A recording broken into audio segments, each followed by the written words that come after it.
wedding. Right as I reached the entrance of the venue, over 20 people from my fiancé's family blocked my path. My son has already married someone else. Get out. Unexpectedly, at that exact moment, a Rolls-Royce pulled up right behind me. One of the most well-known tech billionaires in the country stepped out of the car. Thank you for saving my son's life. The next day, when my fiancé's family tried to see me again, they were absolutely petrified. Just hours before that chaotic scene, I had pulled off my scrub cap, the sweat still beading on my forehead and sliding in a thin line down my temple. My hands were trembling slightly from the adrenaline, not from fear, but because I had just made it through an incredibly dangerous operation, pulling a patient back from the brink of death. In my mind, the steady beep of the OR's heart monitor still echoed, a monotonous and cold sound, much like the way death knocks on the door. Lily, the scrub nurse, handed me my phone and whispered, her voice a mix of concern and hesitation. Doctor, Sarah, an unknown number keeps calling nonstop. It's gotta be the groom's family. I looked at the flashing screen and felt a heavy weight in my chest. Today was the day of my wedding to Greg. I had requested the day off months in advance. I had promised my mother, Irene, that I would arrive early, that I would be a flawless bride, so she could feel proud in front of his entire family. But in the early hours of the morning, the ER had sent up a severe trauma case in hypovolemic shock. The family had been weeping inconsolably in the hallway, screaming for a doctor as if their own lives depended on it. Dr. Miller, the chief of surgery, looked at me and said only one thing, Sarah, can you scrub in? I knew in that moment I couldn't turn my back on them. 4 hours in the operating room, completely unaware if the sun had even risen outside, only conscious of the fact that a very small boy lay on the operating table, his face so pale it was almost translucent. If I had delayed even a little, just 1 minute, there would have been nothing left to save. I gave it my all until the back of my scrubs was soaked in sweat and my neck ached as if it had been stretched to its absolute limit. When I finally heard the anesthesiologist say, "He's stable, doctor," I was able to let out a breath like someone breaking the surface of the water. But stepping out of the OR meant plunging into different waters, those of real life. I hurriedly threw on the simple wedding dress I had hanging in the locker room, fastening each button with clumsy fingers. I had no time for makeup. I just pinned my hair up, wiped the sweat from my face, and sprinted to the parking garage. As I drove, I tried to calm myself by thinking that I would explain everything.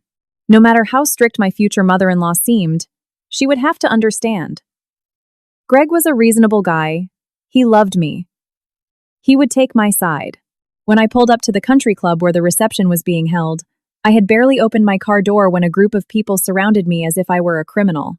At the forefront was Greg's mother, the woman I was supposed to start calling my mother-in-law today. Her name was Agnes. Her arms were crossed, her face tense, and her lips pressed into a harsh, thin line.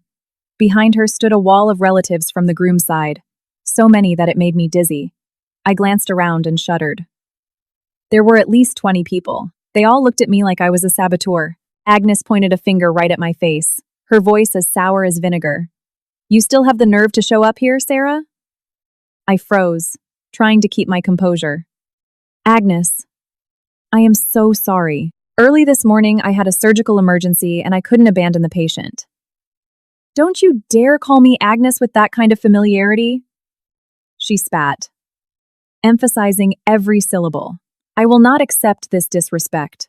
On the most important day for this family, you just decide not to show up, making us the laughingstock in front of all our guests.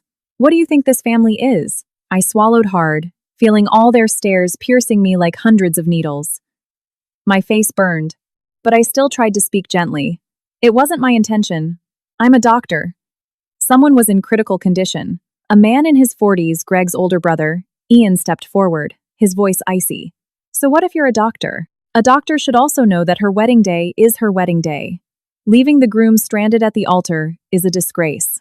I looked past them toward the grand ballroom and faintly heard wedding music, toasts, and cheers.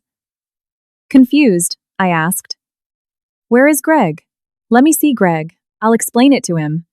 Agnes let out a mocking laugh, a sound that cut right to the bone. "What do you want to see him for? It's too late. My son has already married someone else." I thought I had misheard. "What did you say?" Agnes lifted her chin, speaking loudly so I would understand perfectly and leave quickly. My son went ahead with a ceremony with Claire, a girl who actually understands what respect and affection mean. Not like you, who only lives for the hospital without caring at all about family. I stood paralyzed. I knew Claire. She was Greg's so-called childhood friend. Ever since I had been introduced to the family, Agnes hadn't stopped praising her how well she cooked, how she took care of her parents, how submissive and traditional she was.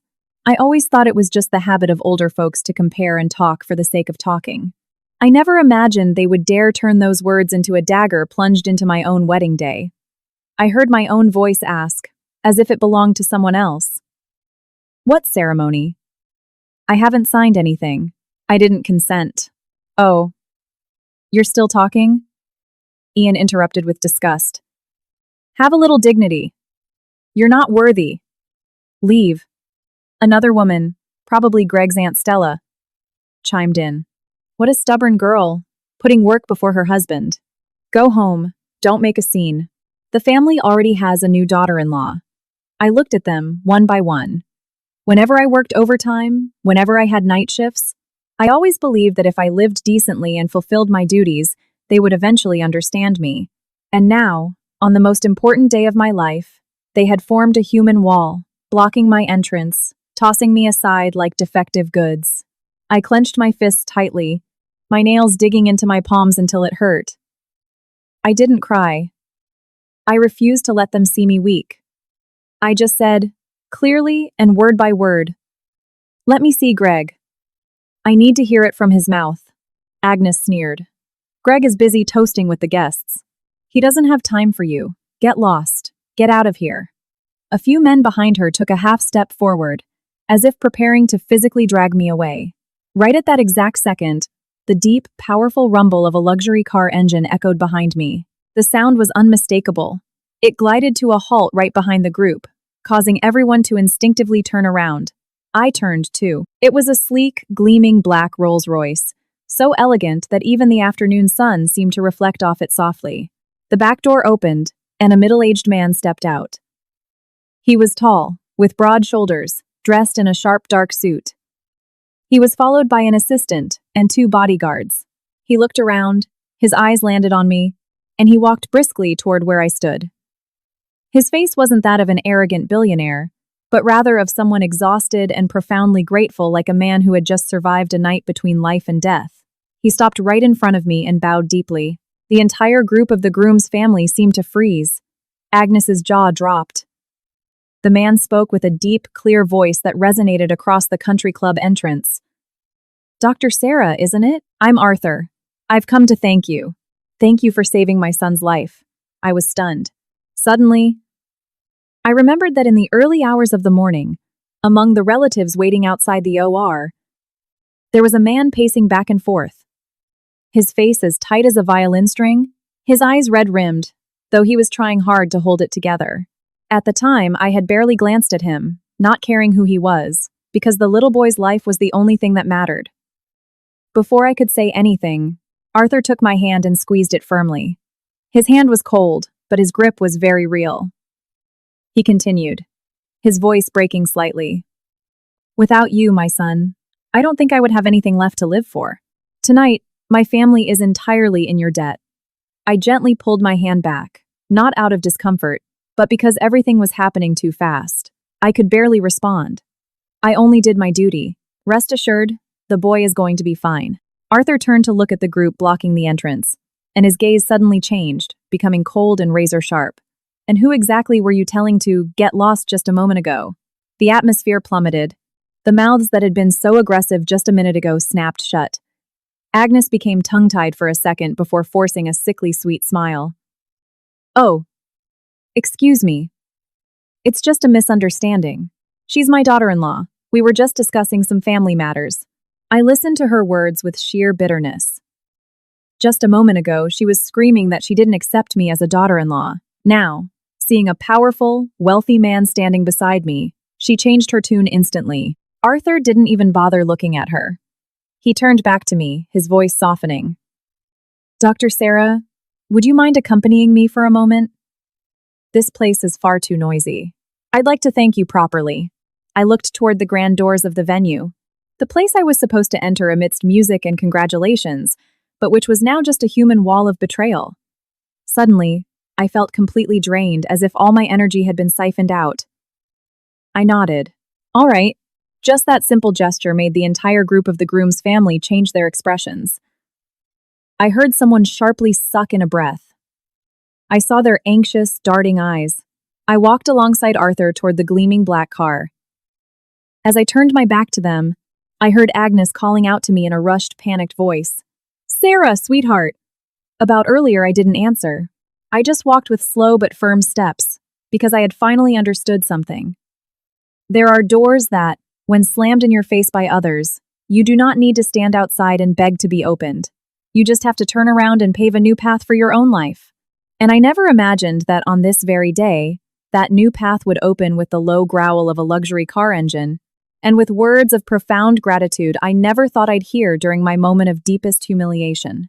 The black car pulled away from the country club, leaving behind the muffled sounds of wedding music and a wall of people who, just moments before, had shamelessly tried to push me into the dirt.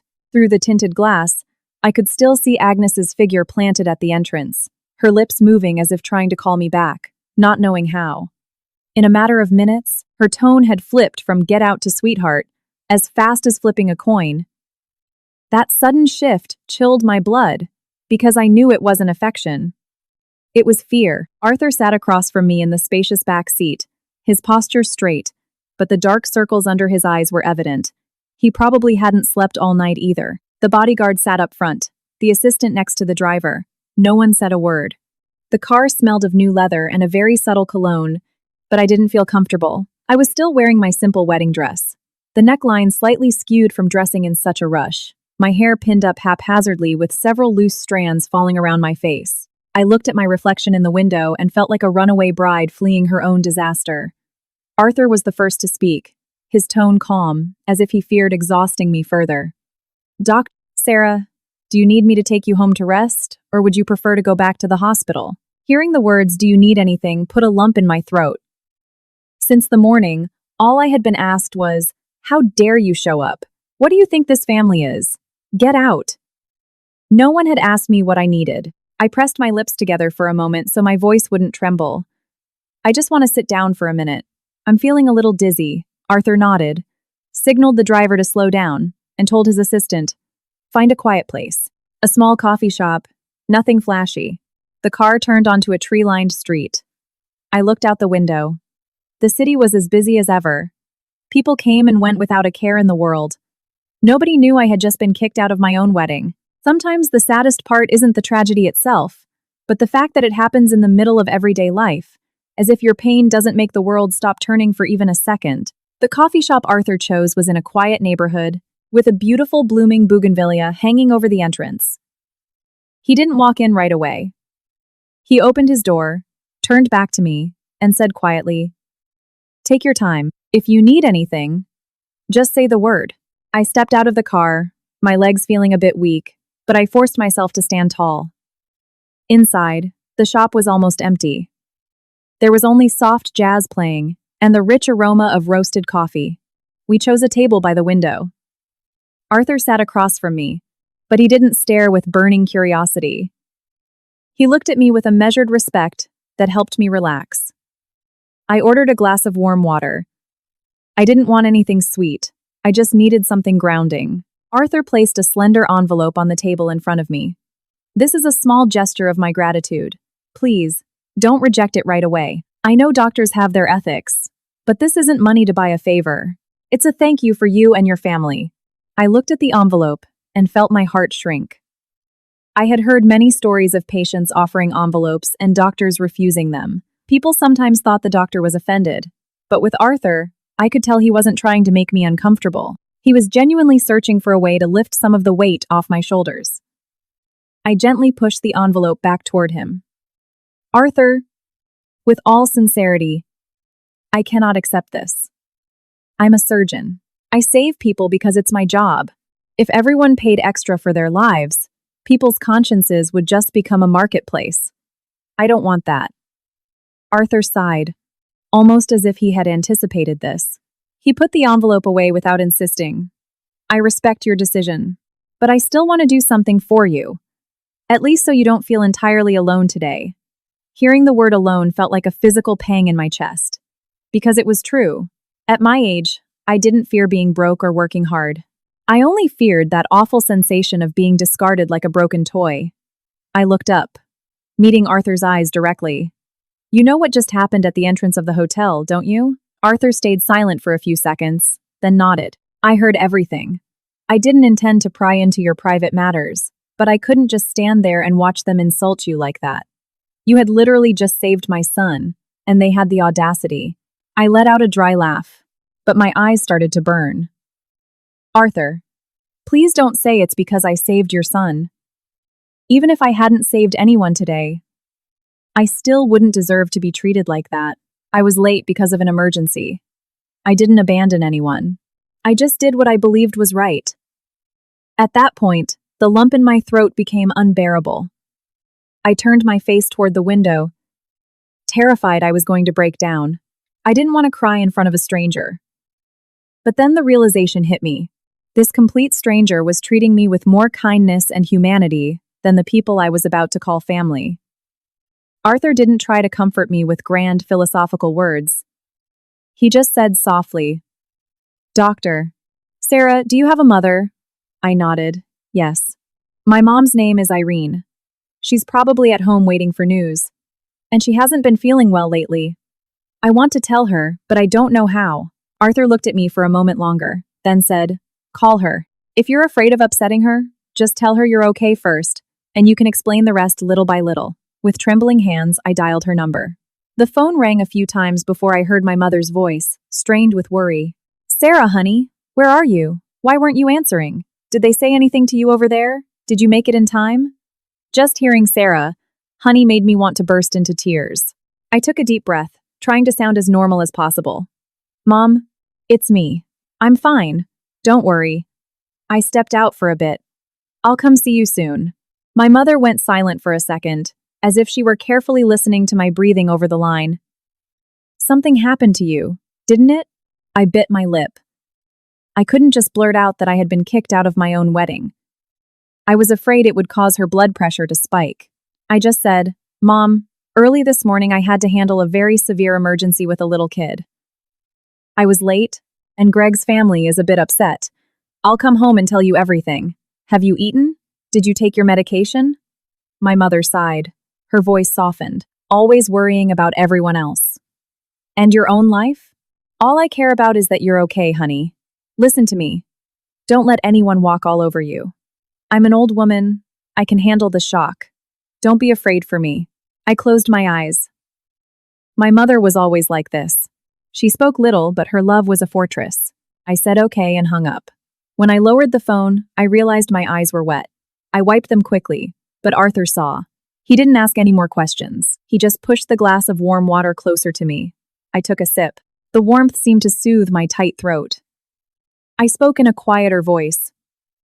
"Arthur, did you go to the venue just to thank me?" Arthur nodded, then shook his head slightly, as if weighing his words. "Initially, yes.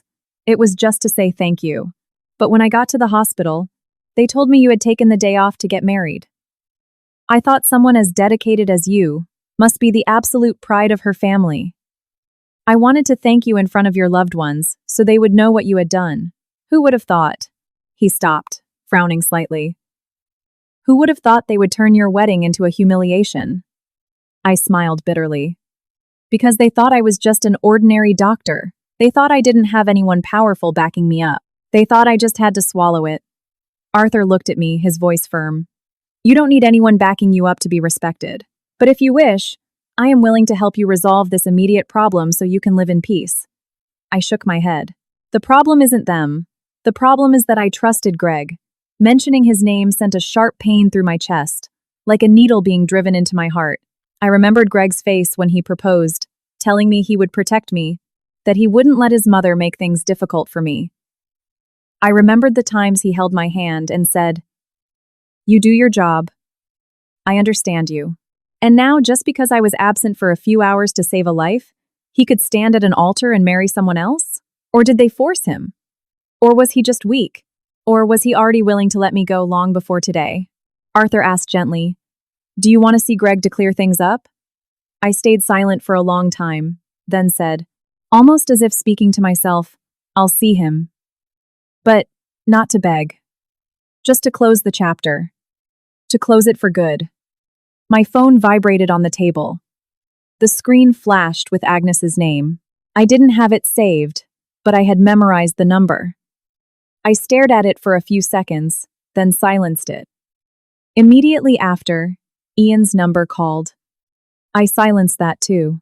Then another unknown number. I knew they were panicking. Arthur glanced at the screen without asking. I put the phone in my purse and said, "Arthur, thank you, but this is something I have to overcome on my own. Could you do me one favor, though?" Arthur nodded. "Name it." I looked him straight in the eyes. "Have someone drive me to my mother's house. I need to get there before they show up to make a scene." Arthur didn't hesitate. "Done. My assistant will accompany you. No one will be allowed to bother you or your mother." I stood up, my legs feeling much steadier. The pain was still there, but it was starting to transform into something else, a reminder.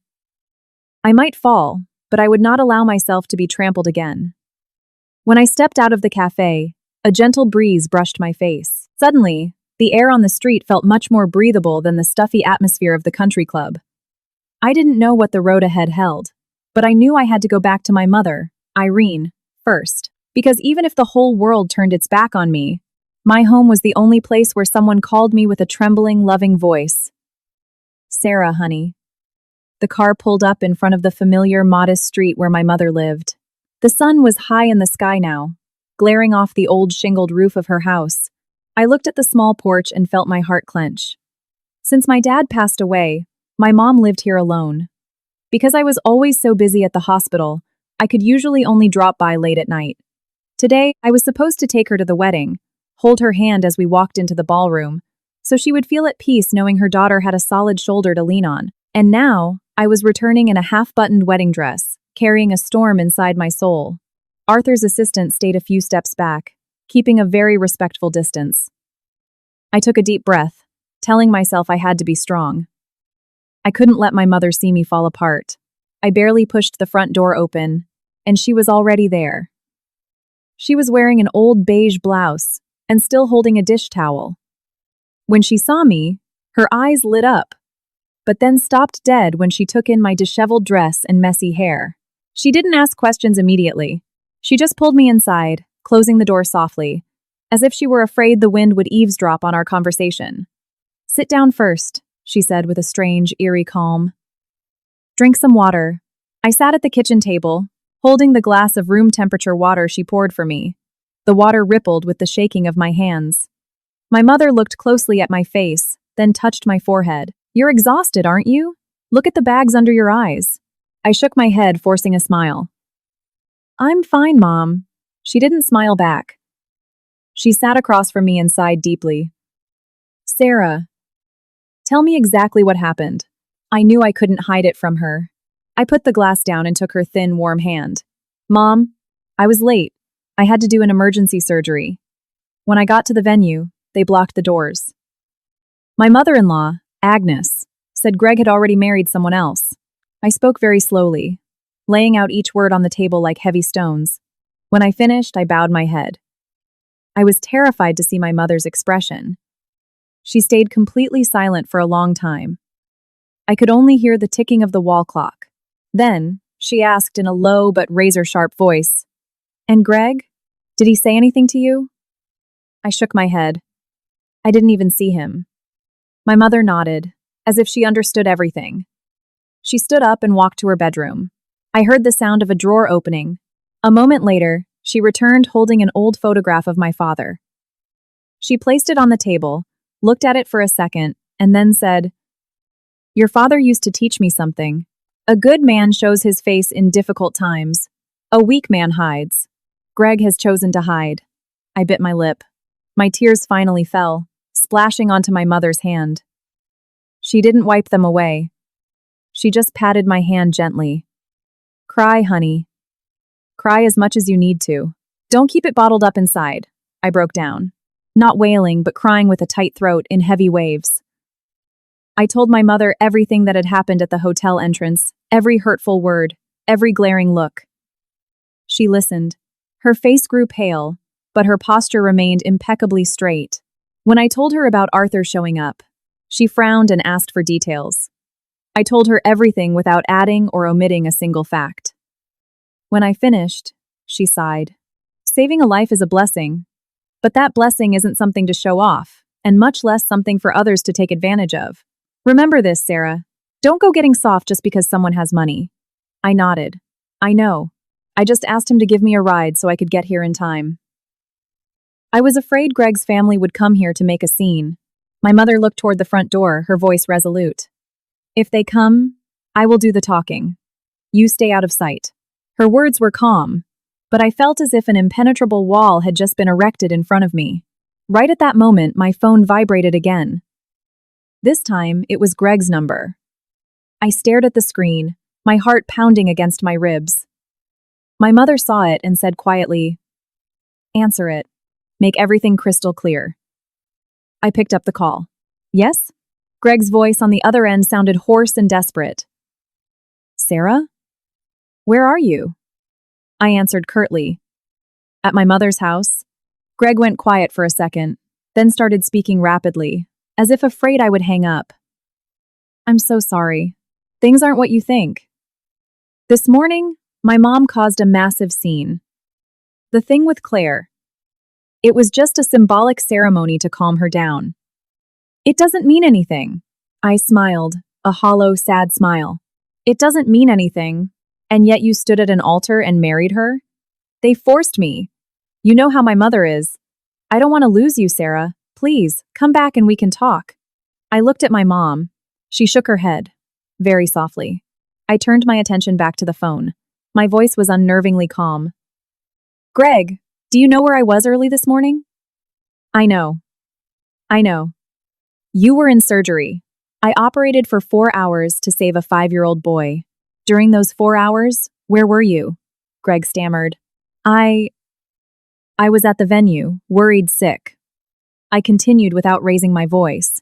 If, during those hours, you had come to the hospital to wait outside the OR, even if you just stood there today, would be entirely different. But you chose to stand at an altar with someone else. I don't blame your mother, Greg. I blame you. On the other end, dead silence. I could only hear his ragged breathing. Sarah, please, give me a chance. I shook my head, even though he couldn't see me. That chance is something you burned through this morning. We're done. I hung up. My hands were shaking, but a profound wave of relief washed over me, as if I had just thrown off a massive boulder I'd been dragging around for years. I barely had time to catch my breath when I heard the screech of tires braking hard outside, followed by a commotion of voices. My heart skipped a beat. My mother stood up immediately and walked toward the door. I tried to follow her, but she turned and held up a hand. Stay put. Through the crack in the blinds, I saw Agnes standing on the porch. Her face was pale, but she was forcing a strained, polite smile. Beside her stood Ian and a few other relatives. Irene, please. Agnes called out in a sickeningly sweet voice. We've come to apologize. What happened this morning was a terrible misunderstanding. My mother opened the door just enough to block the threshold with her body. What misunderstanding?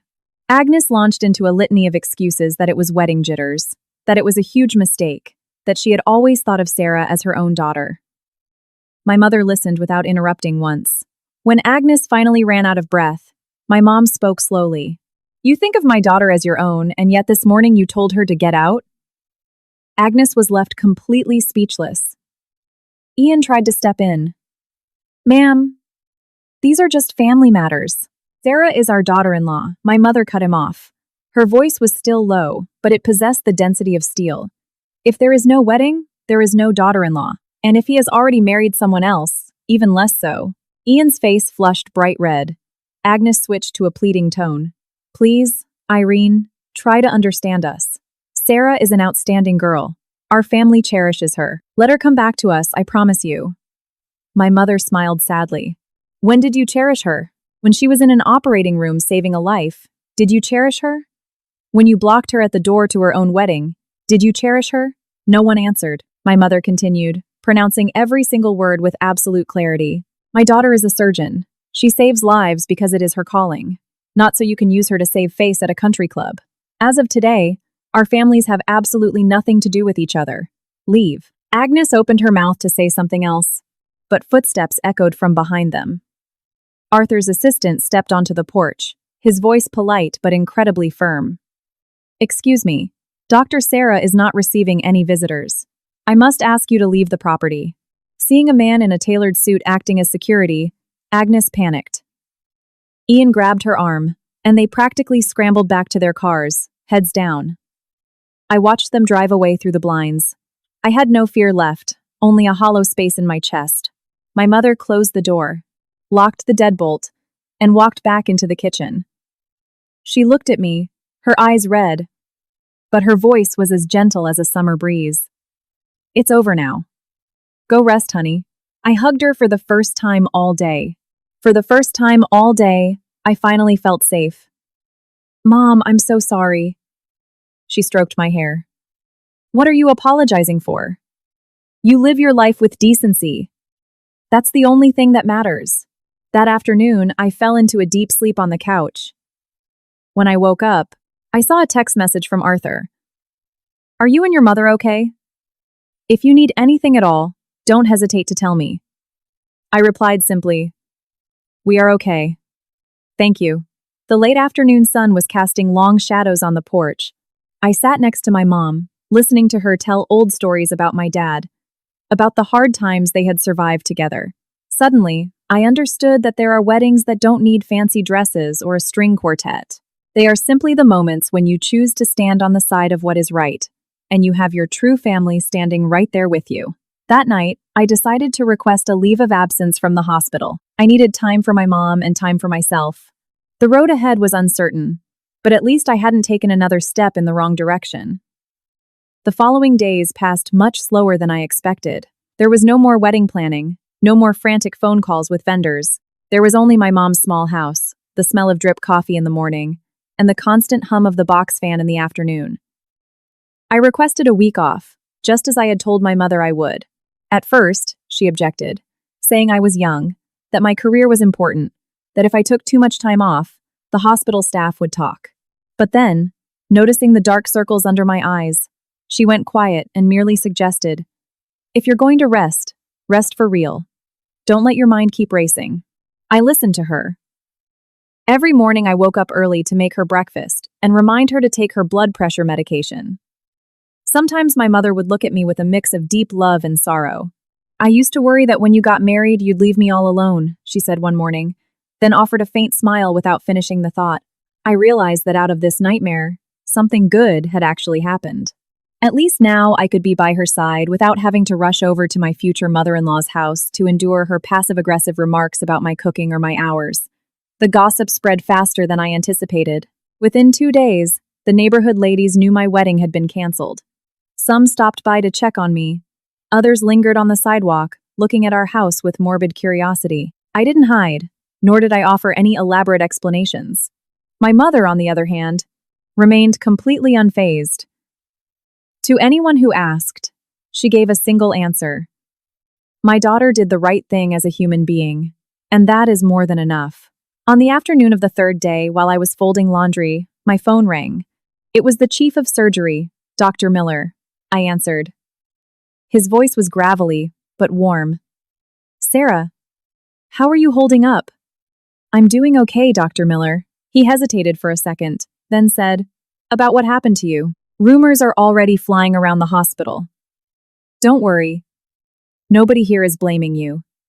The operation you pulled off that morning was nothing short of a miracle. I gripped the phone tightly. Thank you, Dr. Miller.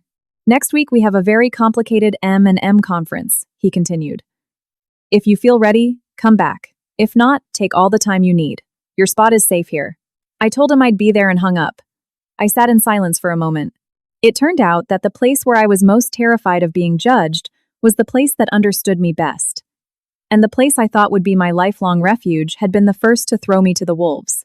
That night, while I was slicing some apples for my mom, we heard a car pull up outside again. I flinched purely on reflex. My mother placed her hand over mine. Relax. I'll go look. This time, it wasn't Greg's family. It was Arthur. He was standing on the porch, with no bodyguards and no assistant. He was wearing a simple button-down shirt, holding a brown paper bag of fresh fruit. When he saw my mom, he nodded respectfully. "Good evening, Miss Irene. I'm Arthur." My mother eyed him with the sharp, assessing gaze of a woman who had seen a lot of life. "You're the man from the other day." "Yes, ma'am.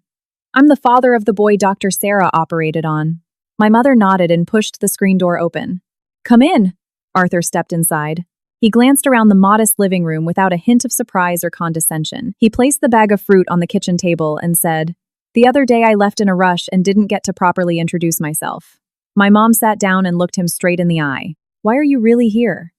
Arthur didn't beat around the bush. "I came to say thank you again, and also to ask for permission. I know it's not the best timing, but I wanted to check on you and Sarah and see if there's anything you need help with." My mother stayed silent.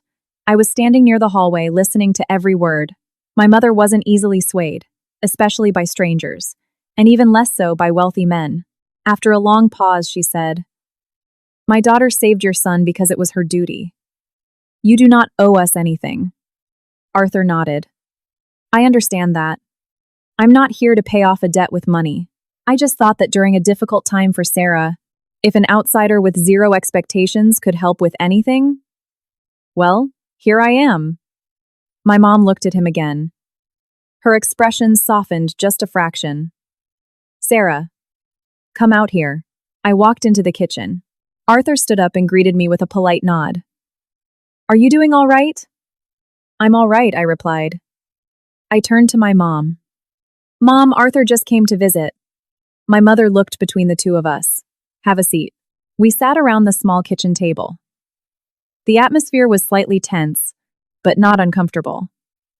Arthur told us that his son was fully awake and had even asked for his dad after days of being in a coma. As he spoke about his boy, his voice grew incredibly tender. My mother sighed in relief. "That is a true blessing." Arthur turned back to me. "Sarah, the hospital mentioned you have a major clinical conference next week. When do you plan on going back?" "I'll be back," I said without hesitation. "I've rested enough." Arthur smiled faintly. "Good.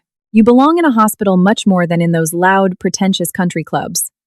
He didn't say it with malice, but I caught the underlying meaning. I smiled, a real smile, for the first time in days. Before leaving, Arthur stood up and addressed my mother.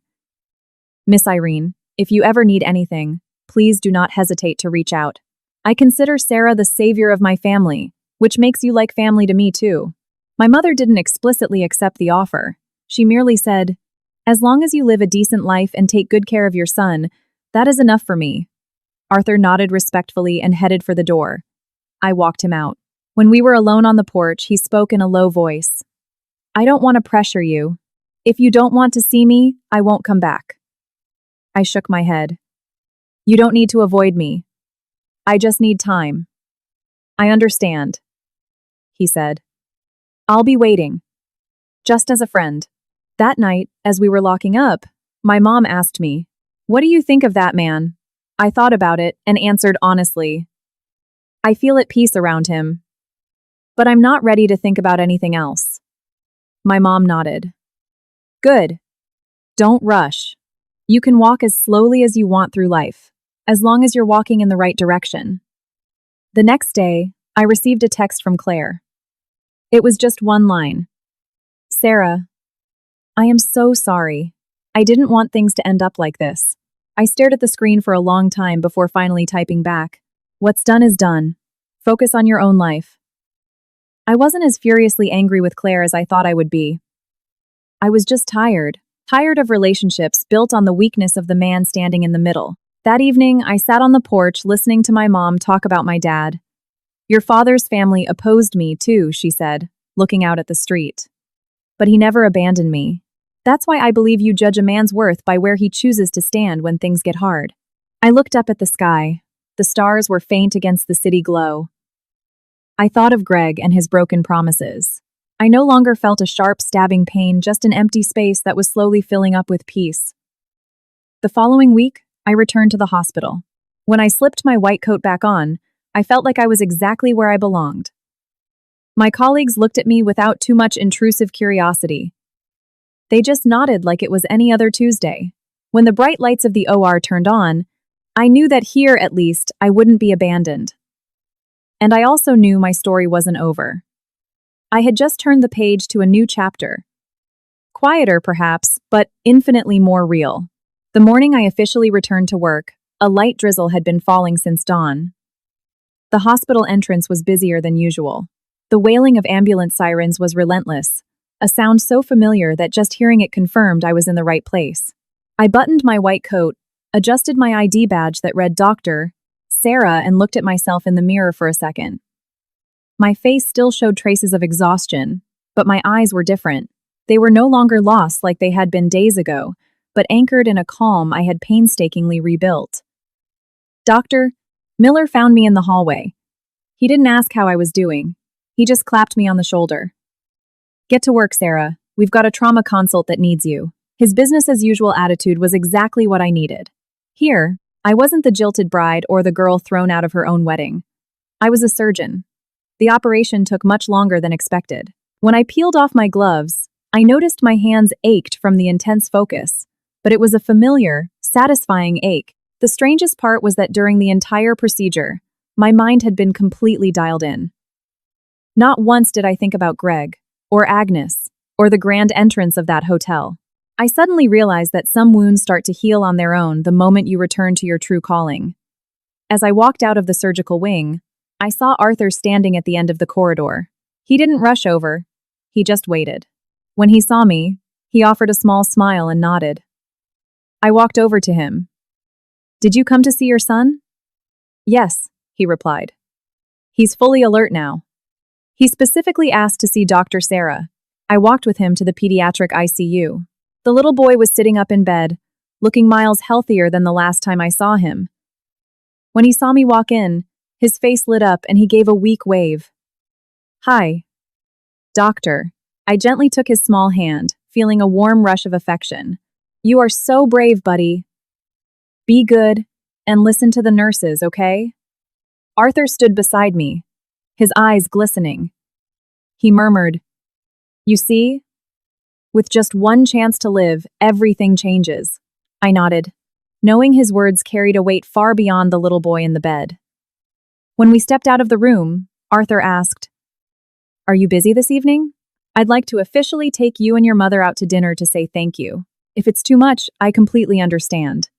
I hesitated for a beat, then answered honestly, "I'll have to ask my mom. She doesn't really like crowded, fancy places."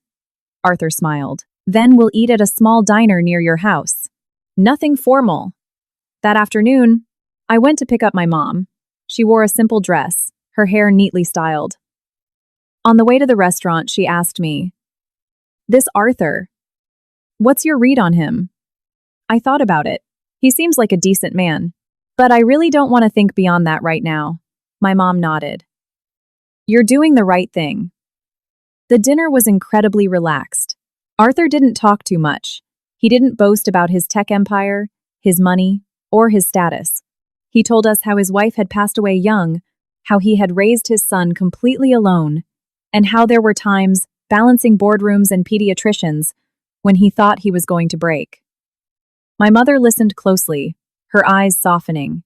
"Raising a child alone is a heavy burden," she said. "I know." I watched the two of them converse. A strange feeling washed over me. It wasn't the fiery rush of falling in love, but a deep sense of tranquility, watching two people who had actually lived through real hardships speak to each other with total sincerity. When we got back home, my mom said, "He's a good man. He's not impulsive, and he's not arrogant. But you take all the time you need, Sarah. Don't let anyone dictate your pace." I agreed. Later that night, I received a text from Greg. This time, he didn't apologize. He just asked, "Are you okay?" I stared at the text for a long time, then deleted it without replying. I knew we had absolutely nothing left to say to each other. But Greg didn't give up. 2 days later, he was waiting for me outside the hospital. I spotted him from a distance, looking haggard and unkempt. I tried to take a different exit, but he had already seen me. "Sarah!" he called out, his voice cracking. I stopped, maintaining a strict distance between us. "What do you want?" "I just want to talk for 5 minutes." I checked my watch. "Speak." Greg took a shaky breath. My mom realizes she made a huge mistake. She's been genuinely sick for days. She can't stop talking about you. Claire. Claire already moved out. I canceled everything with her. I looked at him, feeling absolutely nothing. "And Sarah," he choked out. "I choose you. I'm choosing you now." I smiled. A smile devoid of any joy. "Greg, you aren't choosing me. You are choosing your own peace of mind. When your mother pressured you, you chose her so you wouldn't have to fight. Now that you've lost me and you're miserable, you're trying to crawl back. That isn't making a choice. That's taking the path of least resistance." Greg was left speechless. "I can change." I shook my head. There are things in life that can be fixed, but there are moments that, once lost, are lost forever. Greg stood in silence for a painfully long time, then finally asked, "Do you already have someone else?" I didn't lie, but I didn't owe him explanations either.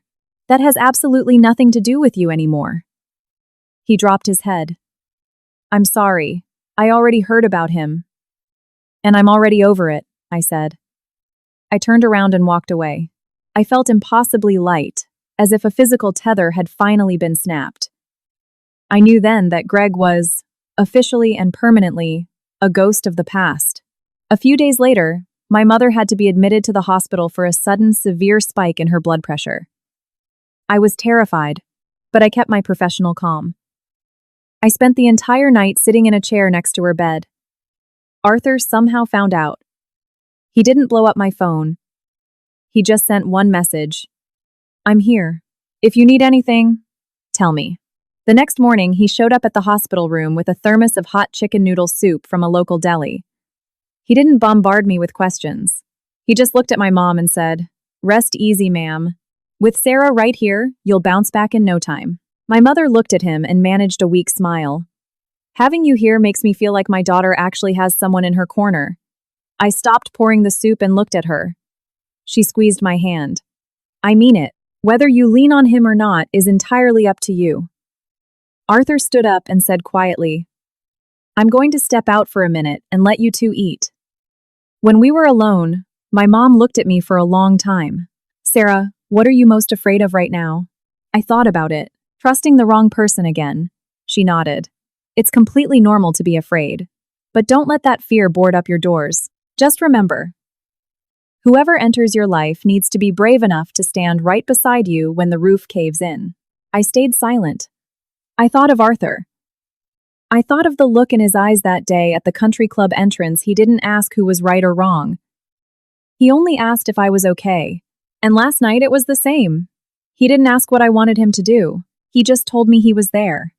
That evening, I sat alone in the hospital corridor near the vending machines. It had started to rain again. I realized that my failed wedding no longer hurt me. I was just learning how to trust again slowly, with intense caution, but without shutting myself off from the world. The road ahead was long. I didn't know for sure who I would choose or how long I would walk alone, but I knew with absolute certainty that I would never walk backward again.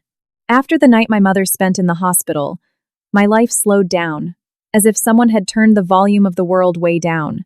I went from the hospital floor to my mother's room. A straight, unwavering line. Her room was on the 3rd floor of the internal medicine wing, with a window that looked out over a row of oak trees. Every morning, the sunlight filtered through the leaves, casting bright, dancing spots across her blankets.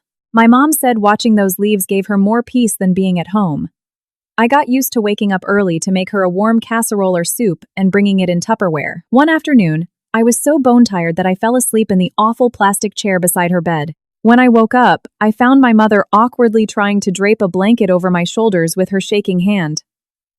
I gently caught her hand and whispered, "Go to sleep, Mom. I still have energy." She looked at me with an expression that was both deeply tender and dead serious. Don't force yourself, Sarah. If you make a habit of pretending you're strong, when you're finally, truly exhausted, you will completely collapse. I never forgot those words. Arthur kept visiting, but he always maintained a respectful distance. Sometimes he would just peek his head in the doorway and ask, "How is Miss Irene doing today?" After I gave him an update, he would nod and leave. Other times, he would leave some fresh fruit or magazines on the bedside table and chat briefly with my mom. She no longer looked at him with suspicion, but she kept her guard up. She knew better than anyone that what comes too fast usually leaves just as quickly. One evening, as I was finishing my shift, Arthur called me. His voice was deep, carrying a hint of hesitation. "Sarah, are you free tonight? I wanted to ask you a favor." I checked my watch. "Tell me." My son spiked a fever again last night. The on-call pediatrician already checked him, and he's physically fine, but he won't stop asking for you. I know it's an imposition, but if you could just drop by and say a few words to him. I didn't hesitate. I'm on my way.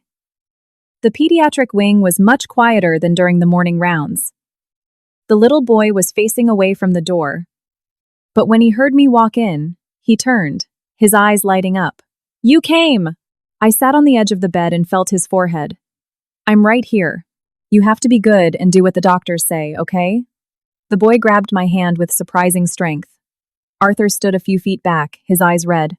When the boy finally drifted off to sleep, Arthur led me out into the hallway. "I'm so sorry to bother you with this." "It's no bother," I replied softly. When kids are scared, they cling to whoever makes them feel safe. "It's completely normal." Arthur looked at me for a moment, then spoke slowly. "Sarah, I know you're cautious. I don't want to cross any boundaries, but I also don't want to pretend that I don't feel anything. I care about you deeply." I stayed silent. Not out of shock, but because I had felt it coming, I decided to be completely direct. "Arthur, I just walked out of a marriage that didn't even start. I need time. I don't want anyone waiting around for me in vain." He nodded slowly. "I understand. I don't need you to promise me anything. I just ask one thing. Allow me to be by your side when you need me." His approach wasn't pushy or suffocating. I felt my racing heart begin to settle. "If you want to be by my side as a friend, I accept that. Deal," he replied with a faint, genuine smile. In the days that followed, I threw myself back into my work. Surgeries, consults, clinical rounds. Sometimes I was so exhausted I just wanted to sit in a dark room in silence. But every time I saw a patient turn the corner and recover, I felt my own strength returning. I realized my profession had saved me not just because of the purpose it gave me, but because it demanded all my focus exactly when I needed a distraction. News about Greg's family reached me occasionally through the hospital grapevine. A nurse who knew them told me, "Agnes is actually sick. She won't stop talking about how they ruined everything." Greg asked for a transfer. Claire moved out of state. I listened, but it didn't affect my pulse. It was like hearing a story about strangers on the news. One evening, my mother was doing well enough that the attending physician discharged her. I drove her home, set up her bedroom, and moved her favorite armchair closer to the window. My mom watched me fuss over the pillows and then said, "Sarah, let me ask you something honestly. Are you angry with me for not warning you about Greg sooner?" I turned around. "Did you warn me, Mom? Because I think I was the one who refused to listen." My mom smiled sadly. "You're just like your father. You trust people too much." I sat on the edge of her bed. "Mom, if I didn't trust people, I couldn't do what I do for a living." She nodded. "That's true. But you have to know who to trust. Remember that." That night, Arthur dropped by with some premium vitamins for my mom. She accepted them, saying, "You shouldn't be wasting your money." Arthur replied smoothly, "I consider you family." My mom looked at him, this time without averting her gaze. "Have a seat. I want to ask you a question." Arthur sat down, his posture impeccable. "Go ahead, ma'am. What exactly are your intentions with my daughter?" My mom fired point blank. I jumped slightly. Arthur stayed quiet for a few seconds, then answered calmly. "If Sarah permits it, I would like to date her seriously. If she isn't ready, I will remain by her side as a friend, without overstepping." My mother studied his face, then turned to me. Did you hear that? I nodded. My heart was thumping against my ribs. My mother turned her sharp gaze back to Arthur. I don't care if you're a billionaire. I just need to know that when things get ugly, you will stand by her side and you won't throw her to the wolves. Arthur answered with absolute conviction. You have my word. My mom let out a breath, as if a heavy weight had been lifted off her chest. All right. But I'm warning you. It is not going to be easy for this girl to trust again. Arthur smiled. I know. After that night, nothing changed drastically.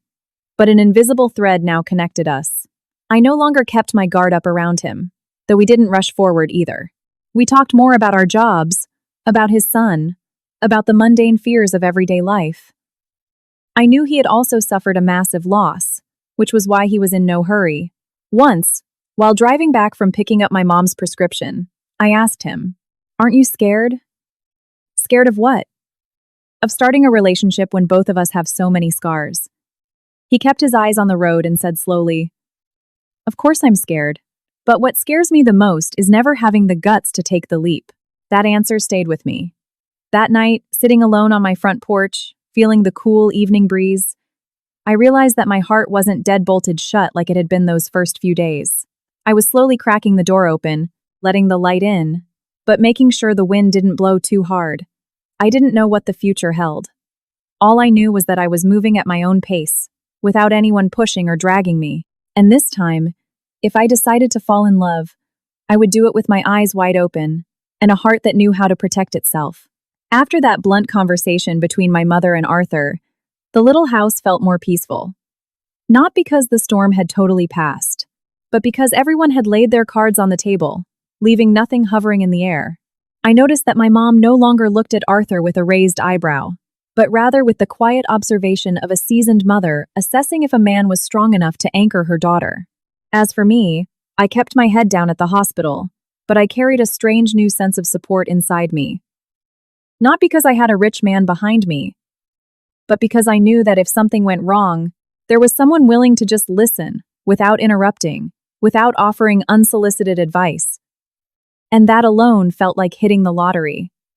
One afternoon, right as I finished my shift, Dr. Miller called me into his office. He was leaning against his windowsill, holding a manila folder, his expression grave.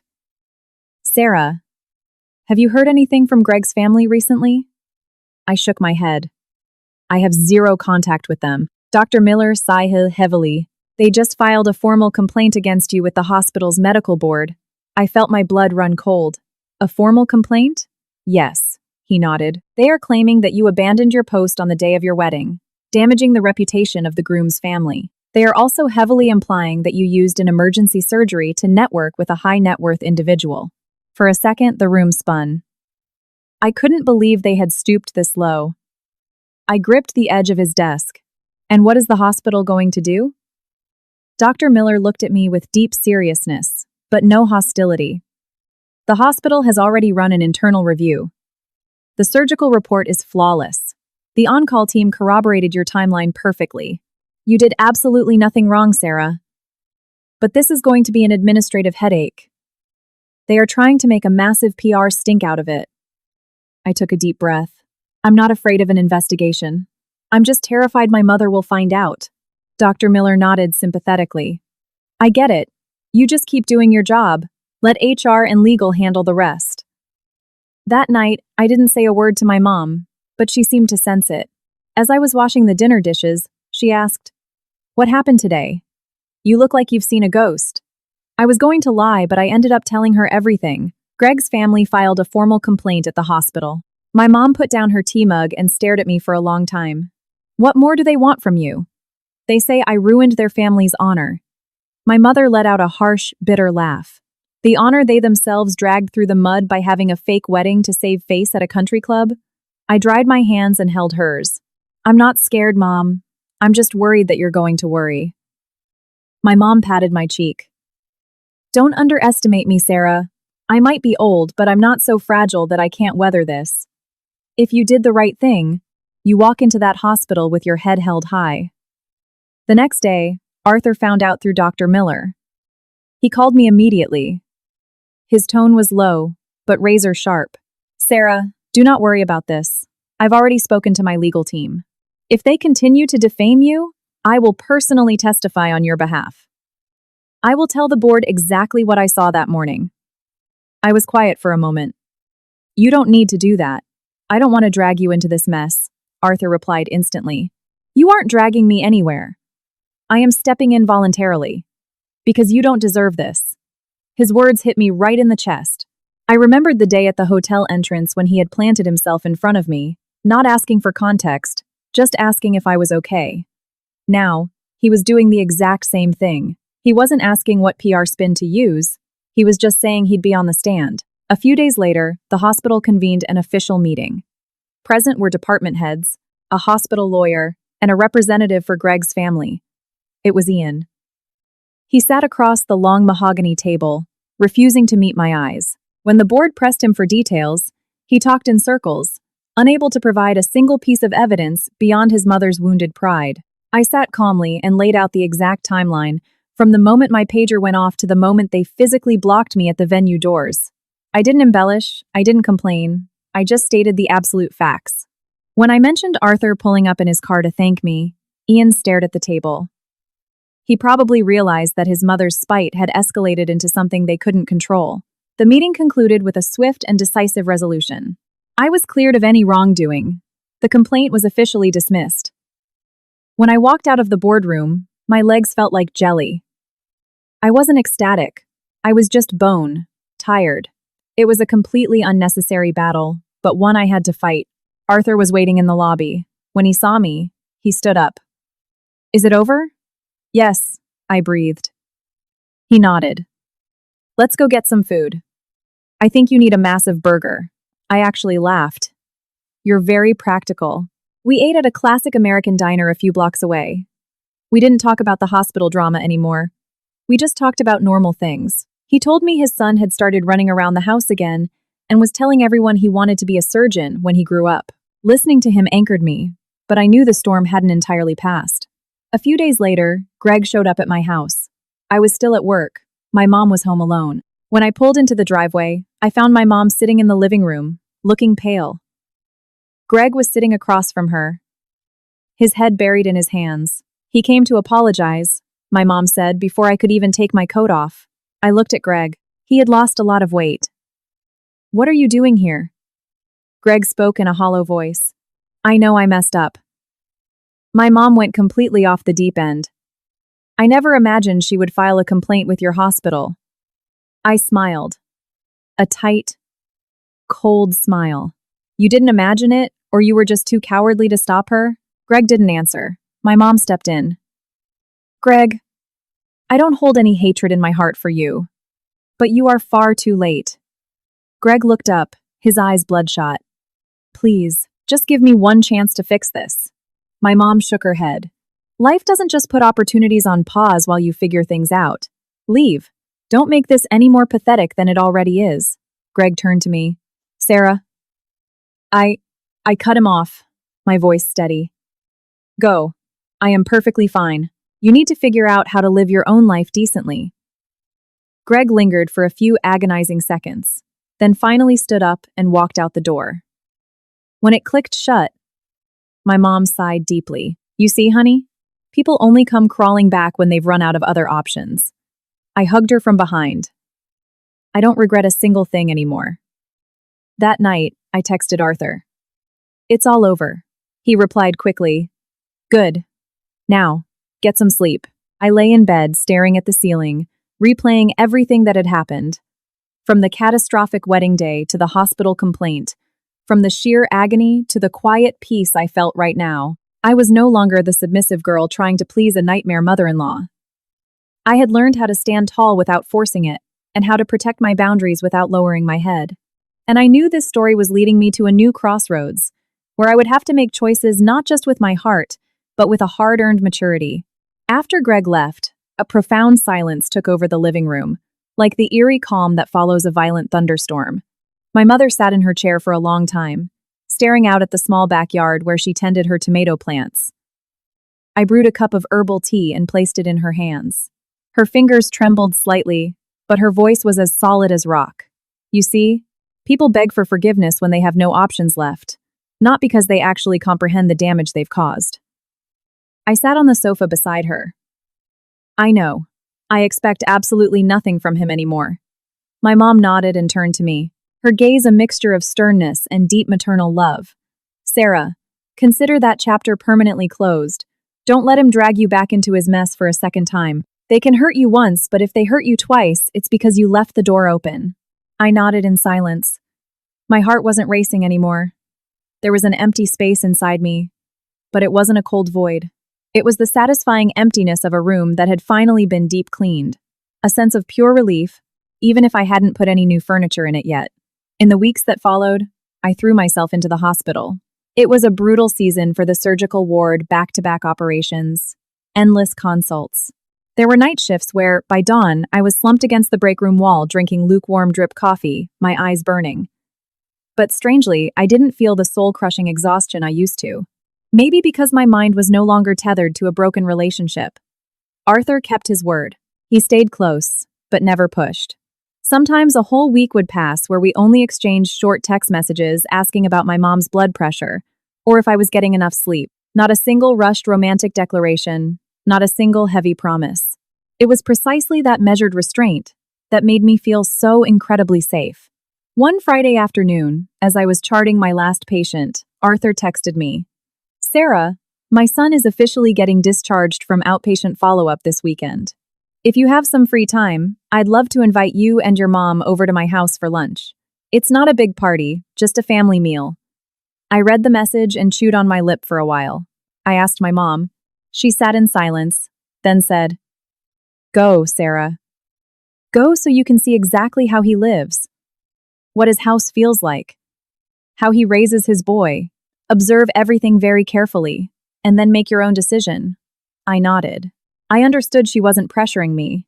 She was giving me her blessing to explore. Arthur's house was in a quiet, affluent suburb outside the city limits.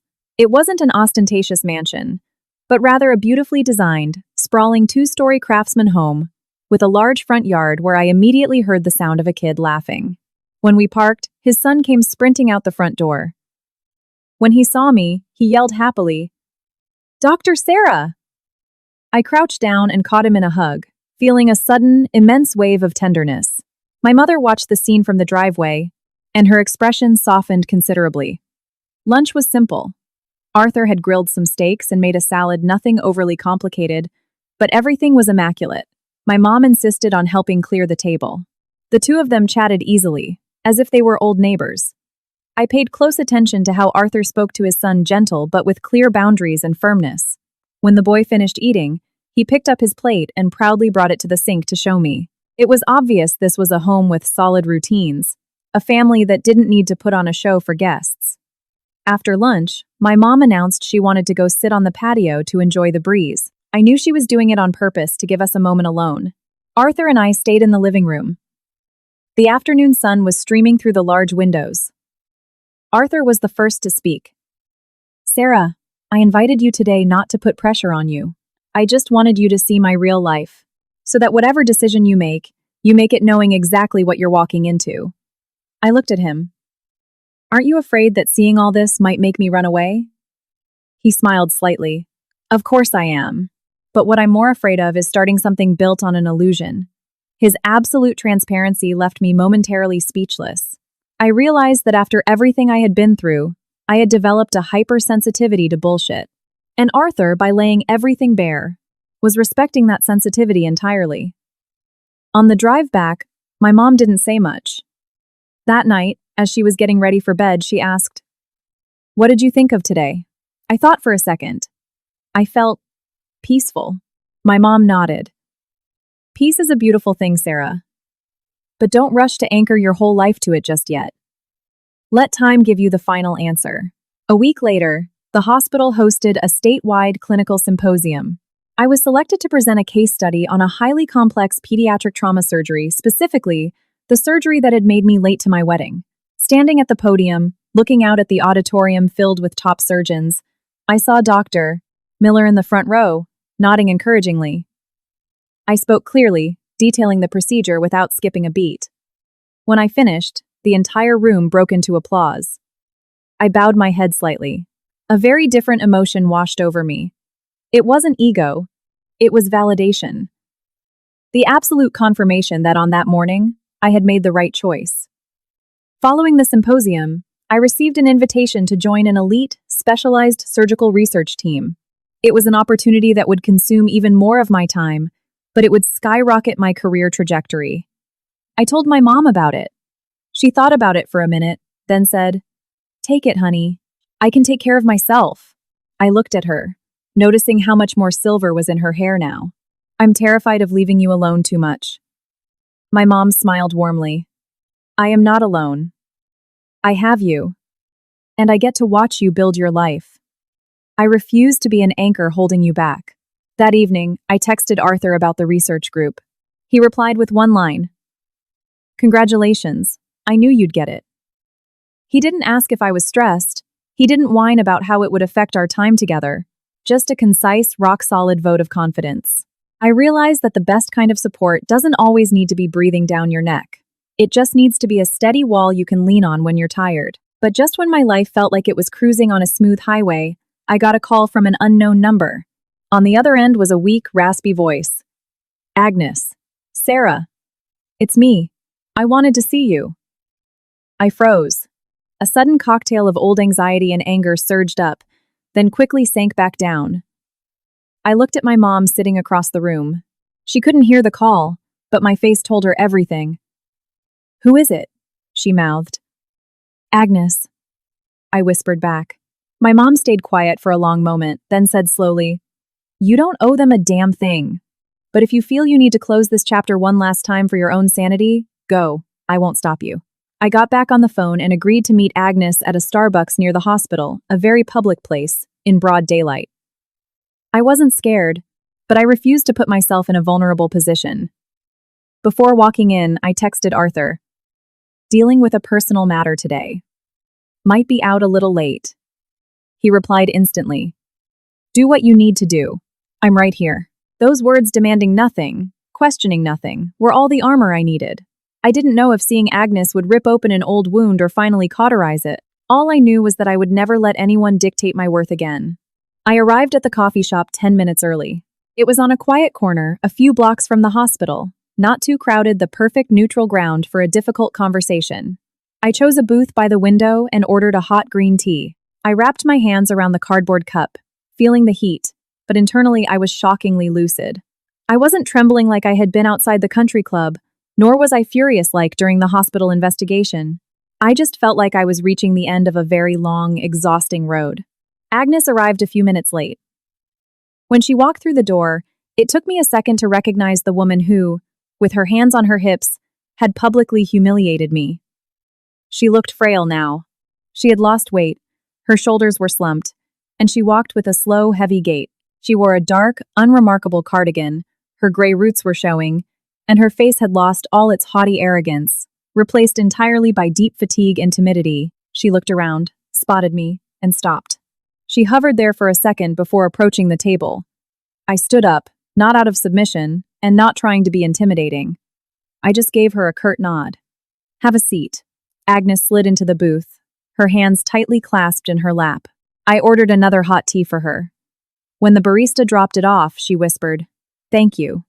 We sat in Borean silence for a long time. The air was heavy, but not explosive. Finally, she broke the silence, her voice raspy. "Can I still call you Sarah?" I looked at her blankly. "Call me whatever you want." She took a shaky breath. "Sarah, that day, I was horribly wrong. I should have said these words to you a long time ago. I didn't feel a rush of vindication or immediate relief. I just listened." Agnes continued, her voice trembling more noticeably. "I didn't think things would escalate like that. I just had this old-school mentality that a daughter-in-law should always put her husband's family first. I was so used to that way of thinking." I took a sip of my tea. "You were used to it, but I couldn't survive living like that." She nodded frantically, as if terrified I would walk out. I know. Later, when I found out you had been operating on that billionaire's son, I realized that if you hadn't been there, that little boy might have died." I looked her dead in the eye. "Agnes, Even if I hadn't been operating on anyone important, even if it was a routine appendectomy, I still wouldn't have deserved to be treated the way you treated me. Agnes dropped her head. A single tear fell onto the laminate table. I know, I am so full of regret. But in that moment, I panicked. I was terrified of what our relatives would say. I was terrified of losing face. I offered a small, humorless smile. You were terrified of what strangers would think, but you weren't afraid of destroying the woman you were supposed to call a daughter. Those words finally broke her. She pulled a tissue from her purse, her shoulders shaking with quiet sobs. I didn't offer her a napkin. I didn't reach out to comfort her. I had shed enough tears over this family. Now it was her turn. After a few minutes, Agnes wiped her eyes and continued. Greg. He's not doing well. He asked for a transfer to a branch out in Ohio. He says he can't stand being in this city anymore. He blames me for everything. I listened, but my heart remained totally unmoved. That is an issue between you and your son. She looked up at me with a desperate, pleading gaze. Sarah, I wouldn't dare ask you to come back to him. I just want you to forgive me. I've aged 10 years in a few months, and when I sit alone and think about what I did, I realize how incredibly cruel I was. I stayed silent. Forgiveness isn't a magical word, you just dispense the second someone asks for it. I thought about my mother, about the look of horror in her eyes when she heard Agnes had told me to get out. I thought about the nights I spent clutching my pillow, not because I missed Greg, but agonizing over what I had done wrong to deserve such viciousness when all I ever tried to do was live decently. I put my cup down and looked right at her. I don't harbor any hatred for you, Agnes, but I will never forget it either. I forgive you for the sake of my own peace of mind, not so things can go back to normal. She nodded, tears continuously streaming down her face. I understand. I don't dare hope for anything more. I slid out of the booth. Then, let's consider this matter permanently closed. From now on, please don't reach out to me again. Let's both just live our separate lives. Agnes stood up too, leaning heavily on the table. Sarah, I hope you find a man who actually knows your worth. I looked at her and gave a single nod. I expect nothing less. I walked out of the coffee shop and took a massive breath of fresh air. The afternoon sun was pale, not blinding. I felt remarkably light, as if I had finally dropped a suitcase full of bricks that I had been dragging around for months. My phone buzzed in my pocket. It was Arthur. Are you done? Yeah, I replied. Are you okay? I'm actually really okay. He didn't pry for details. He just said, I'm in the neighborhood. If you're up for it, let me buy you a real coffee. I didn't even hesitate. Sounds great. We met up at our usual quiet cafe. I told him about the entire conversation with Agnes, leaving nothing out. Arthur listened intently, never interrupting. When I finished, he just said one thing. You handled that perfectly. I looked at him. Doing the right thing isn't always easy. He nodded. No, it's not, but it lets you sleep with a clear conscience. His words made me smile. I realized that when I was with him, I didn't have to perform. I didn't have to prove I was the perfect submissive partner. I could just be Sarah. When I got home, my mom was out back watering her tomatoes. When she saw me, she asked, So? How did the meeting go? It's done. I closed the book on it. My mom nodded approvingly. Good. Some things in life require one final, ugly conversation so you never have to speak of them again. That night, lying in bed, I thought about the crazy roller coaster of the last year. I no longer felt a burning rage toward Agnes, nor a lingering grief for Greg. I just felt a quiet, solid maturity taking root inside me, unobtrusive, but entirely unbreakable. The next day, I officially accepted the spot on the elite research team. The new role was going to devour my schedule, and I knew there would be travel involved. I mentioned it to Arthur over dinner. He just smiled. We'll make it work. You do what you need to do. No guilt trips, no ultimatums. I realized this was the highest form of respect he could offer me. I didn't know exactly where my future with Arthur was headed, but I knew that as of today, I was no longer dragging the ghosts of my past behind me. I had closed a heavy door, ensuring that any new doors I opened would be walked through with absolute dignity. After that final closure with Agnes, My life entered a strange, beautiful new phase. There were no more dramatic storms, but there weren't fireworks every day, either. Everything moved with a steady, reassuring rhythm like a lake the morning after a hurricane. On the surface, it looked perfectly still, but underneath, the water had been entirely filtered and renewed. The surgical research group kicked off the following week. I was assigned to a highly specialized trauma unit, and the pressure was astronomical. Committee meetings dragged on until 9 at night. Staring at clinical trial data strained my eyes until they blurred. Sometimes I'd drive home when the city's skyline was already lit up against the pitch-black sky. My mom got into the habit of eating dinner early and keeping a plate wrapped in foil in the oven for me. Whenever I stumbled through the door, exhausted, she would just say, "Wash your hands and eat before your stomach turns into a knot." Those incredibly mundane, maternal phrases became my anchor to the real world. Arthur, for his part, never interfered with my chaotic schedule. He just checked in with perfectly timed, low-pressure texts. "Are you completely dead on your feet today? Did you manage to eat real food?" Sometimes I was scrubbing into a trauma case and didn't reply for 6 hours, and he never held it against me. His quiet, non-demanding presence made me feel deeply respected, never managed or controlled. One Friday afternoon, after a particularly grueling morbidity and mortality conference, Dr. Miller pulled me aside. "Sarah, next weekend the hospital is partnering with a nonprofit to run a free rural health clinic up in Appalachia. We need a solid trauma surgeon on the roster. Do you want in?" I thought about it for a grand total of 3 seconds. Yes. Put me on the list. I told my mom that evening. She just nodded as she stirred a pot on the stove. "Go, honey. Your father used to volunteer for those rural trips. They're good for the soul. They remind you why you put yourself through medical school in the first place." The morning we left, the sky was still pitch black. The chartered bus rolled out of the city, leaving the glowing skyscrapers behind. I sat by the window, watching the concrete turn into sprawling forests and winding mountain roads, feeling lighter than I had in months. It was the first time since the wedding disaster that I was traveling without feeling like I was running away from something. I was going because I wanted to be there. The trip lasted 3 grueling days. The conditions at the pop-up clinic were rough, limited supplies, endless lines of people who hadn't seen a doctor in years. But the sheer gratitude in their eyes wiped out any physical exhaustion I felt. On the second day, a frail, elderly woman gripped my hand with her calloused fingers and whispered, "Doc, you got the exact same eyes as my late daughter." I smiled, feeling a sudden lump form in my throat. That night, while the rest of the medical team was crashing on cots in the local high school gym, I stepped outside into the cool mountain air. The sky was an ocean of brilliant stars. My phone buzzed. It was Arthur. "Did you make it up the mountain in one piece?" "Yeah," I smiled into the receiver. "It's incredibly quiet up here." He chuckled. A low, warm sound. I figured. "You've always seemed like the kind of person who thrives in places like that." I went quiet for a moment, listening to the crickets. Then, I said something I hadn't planned on saying. "Arthur, I'm scared." "Scared of what?" he asked instantly, his tone shifting to pure attention. "I'm scared of getting used to this peace.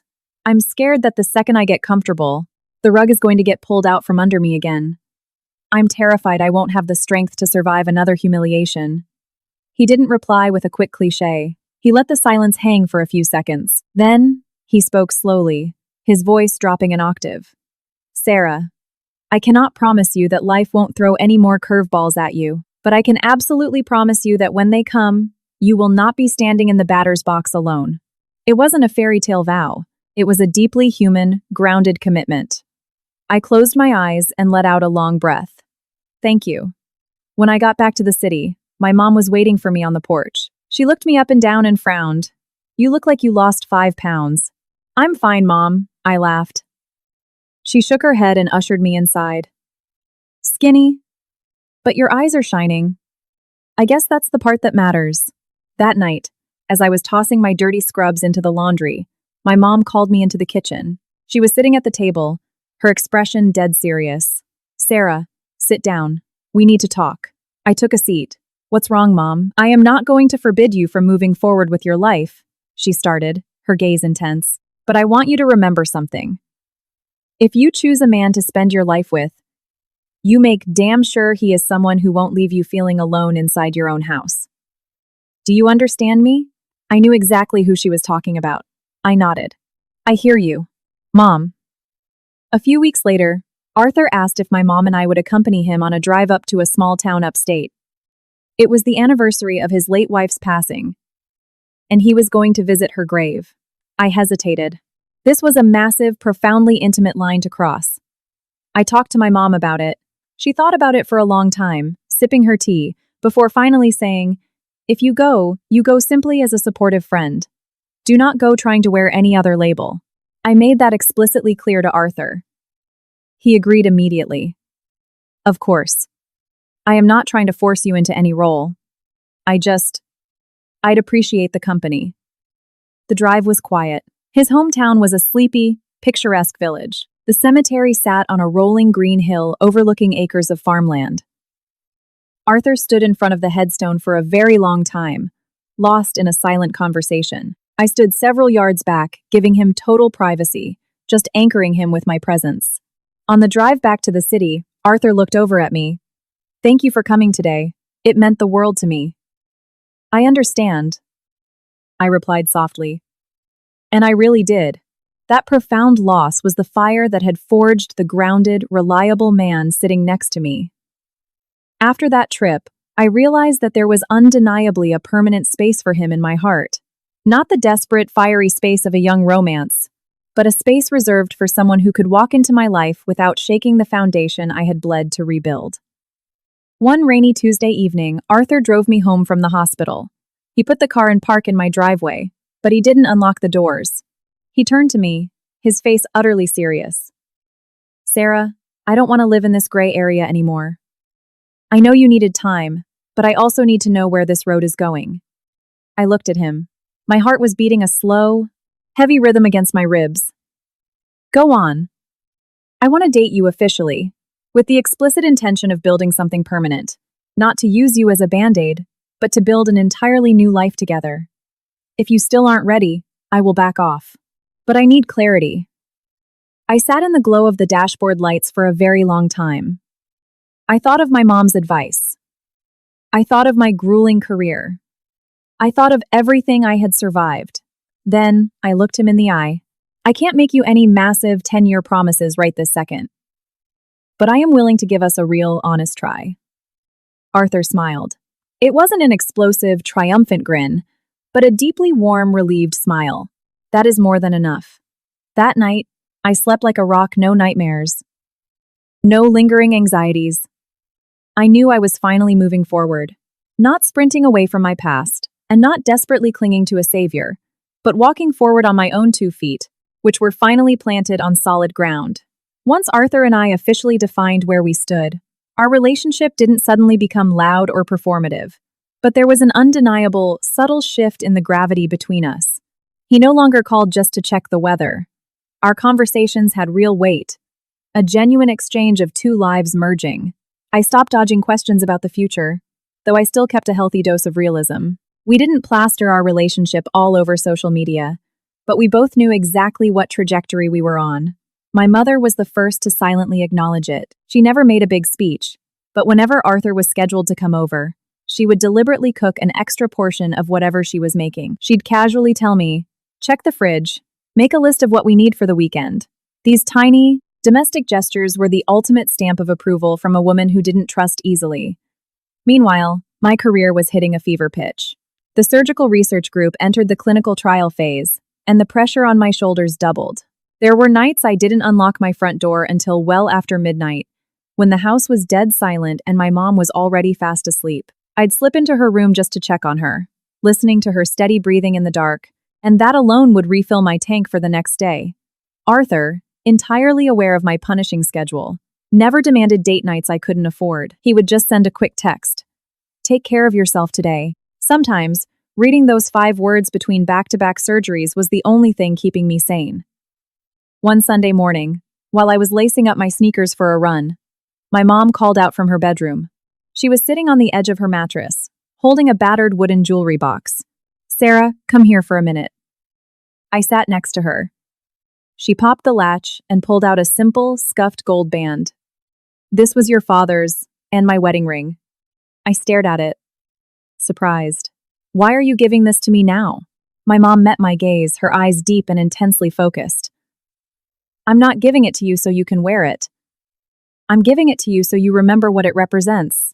Your father wasn't a rich man, and he certainly wasn't a smooth talker. But when you were born premature, he spent 7 nights awake in a plastic hospital chair. When I got sick, he dropped every single thing to take care of me. I want you to look at this ring and remember that a marriage is not a party at a country club. A marriage is whether or not the person standing next to you refuses to leave your side when the world goes to hell. A tight knot formed in my throat. I reached out and curled my fingers around the cold gold. I'll remember, Mom. She closed the wooden box with a snap. The choice is yours. I'm just giving you the blueprint. Later that afternoon, I met Arthur at our favorite coffee shop. He immediately noticed I was lost in thought. What's going on in that head of yours? I told him about the ring and my mother's speech. He didn't offer a quick platitude. He just sat back and listened. After a long pause, he asked, "Are you scared?" "Yes, I'm scared," I answered with brutal honesty. "I'm terrified of making the wrong bet again." Arthur looked at me with an unwavering gaze. "Sarah, I'm scared too. But I truly believe that if we spend our whole lives refusing to step onto the ice because we're afraid of falling, we're just going to spend our lives watching from the bleachers." His words didn't feel like a pressure, made me think hard. A few days later, Greg materialized out of nowhere, but not to find me. He went looking for my mother. I was pulling into the driveway after a shift when I saw him standing on our porch, looking utterly defeated. My mom was standing inside the screen door. She hadn't invited him in, but she hadn't slammed the door in his face either. "Can I just speak to you for 1 minute?" Greg pleaded. My mom looked at him, her face impassive. "Make it quick." Greg looked down at his shoes. "I'm moving to Ohio permanently. I wanted to say goodbye to you, Miss Irene." My mom gave a single, firm nod. "Wherever you go, act like a decent man. Don't cause another woman the kind of pain you caused here." Greg turned and saw me walking up the driveway. His eyes lacked the desperate, frantic energy they'd had months ago. They were just hollow. "Sarah, I hope you have a good life." I stopped a few feet away and gave him a brief nod. "You too, Greg." There were no tears, no screaming matches, no highway, but had taken vastly different exits. That evening, I casually mentioned the encounter to Arthur over the phone. He simply replied, "If the book is finally closed, then good." It hit me right then my heart hadn't skipped a single beat when I saw Greg. I felt nothing but a mild apathy. It was the absolute, final proof that the ghost was entirely exorcised. A month later, my research team published preliminary results that sent shockwaves through our surgical specialty. I was selected by the department heads to present the findings at a massive national medical conference. Dr. Miller called me into his office, beaming. "Sarah, this is a career-defining opportunity. Do not mess this up." I was thrilled, but a nagging worry chewed at the back of my mind. My career was demanding more of my blood and sweat than ever before, and I was terrified of neglecting my mom and Arthur. I didn't want to sacrifice my family for a scalpel, but I couldn't step off the gas, either. Arthur was the first one to address the elephant in the room. We were sitting on his back patio while his son played in the yard. "If your job gets even more intense after this conference, is that going to scare you?" I looked down at my hands. "Yes, but it's the life I chose." He reached over and covered my hand with his. "I don't need you to shrink yourself or do less. I just need you to remember to come home." His words washed over me like a cool rain. Not just any man could say that and actually mean it, and very few were secure enough to live by it. One crisp fall weekend, Arthur took my mom and me out to a beautiful rustic seafood restaurant on the waterfront. The breeze coming off the harbor was bracing. The water was completely serene. Halfway through dinner, my mom put her fork down, looked directly at us, and asked, "So, what are the plans here?" I nearly choked on my water. Arthur didn't flinch. He looked at me, smiled, then turned to my mom. "We are building a foundation. We don't want to rush the architecture just yet." My mom gave a satisfied nod. "You don't need to map out the next 50 years. You just need to live tomorrow with decency." When Arthur dropped us off, I lingered by his car window. "Are you feeling the interrogation pressure?" He laughed out loud. Yeah, but it's the good kind of pressure. I wasn't using Arthur as a shield to block out Greg, and he wasn't using me to fill the agonizing void left by his late wife. We had simply collided at the exact moment we were both finally mature enough to know what a real partnership looked like. That night, I lay in bed, listening to the faint sound of the TV from my mom's room. She was watching old black and white movies the way my dad used to. She had told me once that true happiness isn't usually blindingly bright. Sometimes it's just the quiet luxury of closing your eyes and knowing you are completely safe. I finally understood exactly what she meant. I was slowly wrapping my hands around that exact kind of happiness, without the manic rush, without the fairy tale delusions, but in a way that felt as real and solid as the earth beneath my feet. The months following the conference vanished faster than I could track. The research trial entered its most critical phase, and I was basically living at the hospital. There were evenings when I would stumble out of the surgical wing, strip off my scrubs, and realize it was already pitch black outside. Walking down the sterile, fluorescent-lit corridors of the hospital, I would sometimes pause, lean my head against the cool drywall, and take a deep breath. My life wasn't glamorous, and it was certainly exhausting, but it had a profound, undeniable purpose. My mother adapted to my punishing schedule with her usual stoicism. She never complained that I wasn't around to watch TV with her. She just made sure there was always a container of homemade food waiting for me in the fridge. Sometimes I would arrive at 1 a.m., heat up a plate of chicken and rice, and sit alone in the quiet kitchen, feeling a swell of overwhelming affection. Love, I learned, isn't always grand romantic gestures. Sometimes it's just a warm plate of food left on the counter. Arthur navigated my absence with the same quiet grace. He told me one Sunday, over a rare morning coffee together, "You're in the trenches right now. I'm not going to add to your mental load. Just focus." I nodded, entirely too tired to form a coherent sentence, but deeply grateful. That level of understanding confirmed, once again, that I had chosen the right man to let into my life. One rainy Tuesday afternoon, right after I finished a grueling consult, Dr. Miller flagged me down. "Sarah, step into my office." I sat across from his desk. He looked at me with a mix of pride and seriousness. "The hospital board has been watching your trial data. They want to send you down to the Texas Medical Center in Houston for a highly specialized 3-month fellowship. It's a once-in-a-career pipeline to becoming a department head." I froze. 3 months in Texas. 1,000 miles away from my mother, who was getting older. 1,000 miles away from Arthur, right when we were finally finding our rhythm. But it was also the exact opportunity I had been grinding towards since medical school. I found my voice. "Do I have time to think about it?" Dr. Miller nodded. "You have 48 hours. Talk to your family." That night, I sat at the kitchen table and broke the news to my mom. A heavy silence descended on the room. I could see the flash of anxiety in her eyes, not for my career, but the inevitable fear of an aging parent facing an empty house. But then she straightened her posture and said, "You take it, Sarah. Opportunities like this don't wait around. I'll be perfectly fine here." I reached across the table and grabbed her hand. "Mom, I'm terrified of leaving you alone." My mother offered a soft, resilient smile. "I've handled myself alone for decades, kiddo. The only thing you should be terrified of is abandoning your own potential." Her words hit me like a freight train. I knew she was pushing her own fears aside to clear a path for me, exactly the way my father used to do for her. The next day, I met Arthur at a quiet park near his office.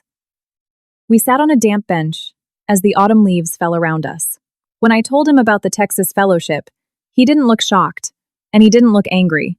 He just asked, "Do you want to go?" "I do." I answered honestly, "But I'm worried." He nodded, staring out at the trees. "It makes sense that you're worried, but if you turn this down because you're afraid of what might happen to us, you will resent me for the rest of your life." I looked at his profile. "Aren't you scared of the distance?" "Hell yes, I'm scared," he said bluntly. "I'm terrified you're going to go down to Texas, become a hotshot surgeon, and realize you don't actually need me." His brutal honesty made me laugh, a sound that broke the tension. "Just the fact that you admit that is enough for me." Arthur turned to look at me, his dark eyes entirely serious. "Sarah, I'm not going to chain you down with heavy promises. I'm just going to tell you this. If you go, and you do your thing, and you come back and still want to build a life with me. I will be right here waiting. No strings, no guilt trips. I realized then that this was his way of maintaining his own dignity while offering me absolute freedom. I accepted the fellowship. The weeks leading up to my departure were an absolute blur of packing, briefing the surgical residents, taking over my cases, and organizing my mom's medication schedules into a color-coded binder. Arthur helped me book my flights and shipped a box of my winter gear down to Houston without hovering or making a big production out of it. My mom quietly folded my sweaters into my suitcase, even though I kept telling her I could do it myself. The night before my flight, my mom and I sat on the porch under a pale moon. She wrapped a shawl around her shoulders and said, "Sarah, remember this. Travel far enough to open your eyes to the world, but never forget the road that leads back home." I rested my head on her shoulder. "I'll remember, Mom." The 3 months in Houston evaporated. The workload at the Texas Medical Center was brutal, but I absorbed surgical techniques I hadn't even known existed. There were nights when I collapsed into my sterile apartment bed, my bones aching. But then I would picture my mom's stoic face, or read a text from Arthur, and I'd find the grit to wake up and do it again. Arthur didn't smother me with FaceTimes. He called every few days with a simple question. "Did you survive the trenches today?" I would give him a quick rundown, and he wouldn't push to keep me on the phone.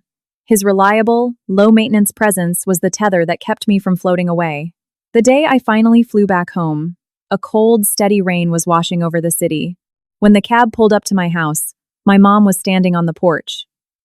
Seeing her, I ran up the steps and threw my arms around her, feeling like I was embracing my entire universe. That evening, Arthur knocked on the door, holding a modest bouquet of flowers. He looked at me, taking in my exhausted face, and smiled. "Beat?" "Exhausted," I laughed. "But it was totally worth it." He nodded. "That's all that matters." We sat in the living room and talked for hours. We didn't need to dissect every single day of the last 3 months. Just looking into his eyes, I knew that distance means absolutely nothing when someone has already built a permanent home in your chest. Later that night, as Arthur was getting ready to leave, my mom looked at the two of us and said casually, "If you two have thought this all the way through, there's no point in dragging your feet anymore." I whipped my head around to look at Arthur. He met my gaze with an expression that was incredibly calm, but loaded with absolute certainty. I knew right then that our story had finally reached the point where it demanded an ending, not a rushed, chaotic one, but one built on undeniable respect. A week later, Arthur came over to the house on a Saturday morning. I knew today was different, not because he was wearing a nicer jacket or because he brought coffee, but because of the look in his eye. It was the look of a man who had analyzed the data, weighed all the variables, and had definitively decided to plant his flag in the ground without a shadow of a doubt. My mom opened the door, took one look at him, and then glanced at me. She didn't say a word. She just took a step back toward the kitchen. I understood that there are moments when adults don't need to narrate the scene, they just need to yield the floor. Arthur stood in front of me. His voice was deep, and it didn't shake. "Sarah, I've thought about this from every angle. I don't want to stretch this out anymore, and I don't want to leave you guessing. I want to formally ask you, and your mother, for permission to marry you. To do it the right way." I didn't burst into dramatic tears, and I didn't feel the suffocating panic I had felt a year ago. I just felt my heart slow down, as if it had finally locked into its proper rhythm. I looked past him to my mom in the kitchen doorway. She held my gaze for a long moment, then gave a single, solid nod. "It's your call, Sarah." I looked back at Arthur. I don't need a massive country club reception. I don't need a string quartet or a show for the neighbors. I just need a peaceful home where no one will ever leave me stranded at the door. Arthur nodded, his jaw set. "You have my word, forever." Our wedding took place a few months later. It was so incredibly understated that some of the hospital staff were genuinely shocked. There was no grand hotel ballroom, no blaring DJ. We rented out a warm, intimate, rustic restaurant. There were only a handful of tables, filled strictly with our chosen family and truest friends. I wore a simple, elegant ivory dress. My mother sat in the front row, squeezing my hand with a grip of iron. I looked around the room and didn't see a single face that had ever wished me harm. I felt no sadness, no lingering trauma, just an overwhelming sense of lightness. Arthur stood opposite me. He didn't recite a poem or offer overly flowery, unrealistic vows. He looked me in the eye and said, "I'm not great at making 50-year promises, but I promise you this. Every single day, I will choose to come home to you." I understood the absolute gravity of that sentence. For a man who had lost his first wife to a tragedy, the concept of coming home wasn't a mundane routine. It was a deliberate, courageous choice. After the wedding, I didn't take a luxurious month-long honeymoon or a leave of absence. I went right back to the surgical wing. Because that was the life I was built for. Arthur never complained, and he never threw it in my face. He got used to me walking through the door at 9 p.m. He got used to the microwave beeping as I reheated leftovers for the second time. Sometimes I'd be so utterly wiped out that I'd just sit in a dining chair staring blankly at the wall. Without asking, Arthur would place a glass of ice water in front of me and rest his heavy hand on my shoulder. Eventually, my mother moved into our house. It was a spacious place, with plenty of room for the three of us and Arthur's son. She kept up her routine of waking up at dawn to water the garden and start prepping dinner. Arthur started calling her mom with a casual ease that melted my heart. Once, I overheard my mom talking on the phone to one of her old neighborhood friends. "He doesn't talk my ear off," she said about Arthur, "but he pays attention. And that's all a mother can ask for." I knew that was the equivalent of a Pulitzer Prize from Irene. My career continued its upward trajectory. The clinical trial was a massive success, and I was given more administrative responsibilities at the hospital. Occasionally, the old panic would flare up the fear that my ambition was going to devour my marriage. But whenever I voiced those anxieties, Arthur would just shake his head and say, "You hold down the OR, Sarah. I'll hold down the fort." His words weren't meant to make me complacent. They were meant to give me permission to fly. I no longer had to tear myself in half choosing between the scalpel and the stove, because the man standing next to me didn't demand I sacrifice pieces of myself to stroke his ego. One rainy Sunday, while I was organizing some boxes in the closet, I found the small wooden jewelry box holding my parents' wedding rings. I held my dad's gold band in my palm for a long time. I finally fully grasped what my mother had meant. A marriage isn't the split second you slide a ring onto a finger.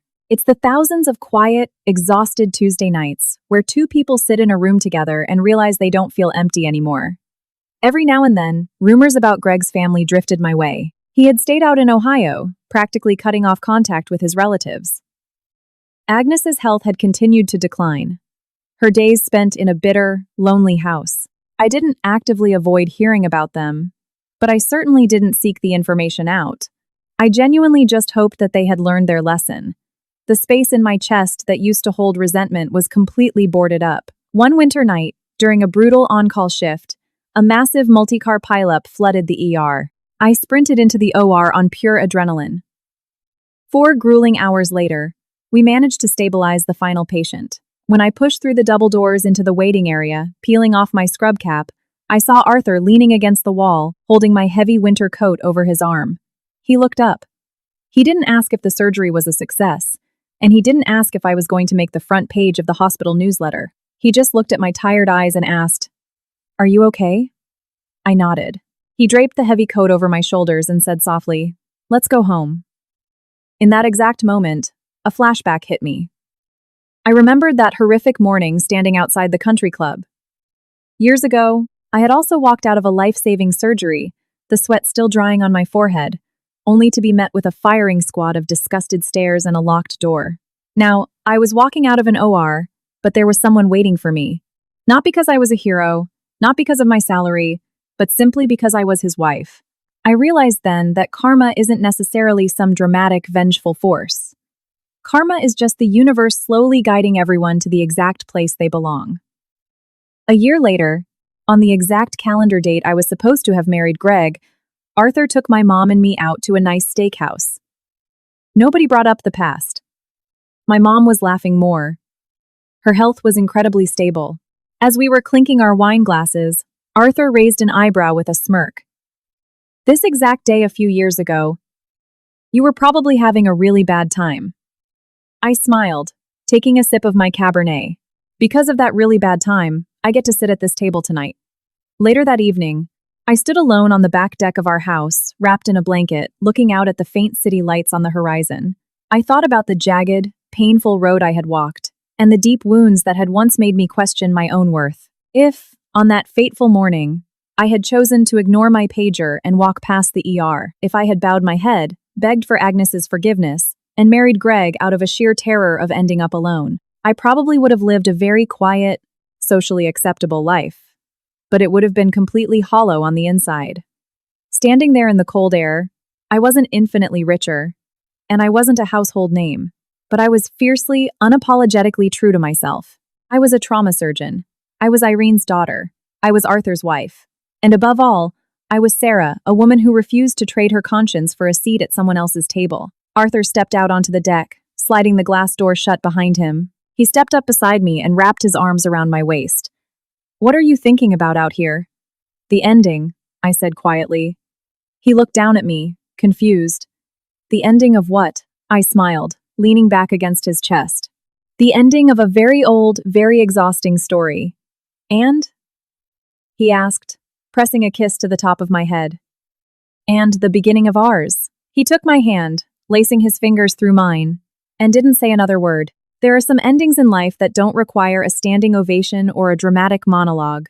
Sometimes, the perfect ending is just a quiet house with the porch light left on, someone waiting for you by the door, and the absolute, unshakable peace of knowing you never have to run away again,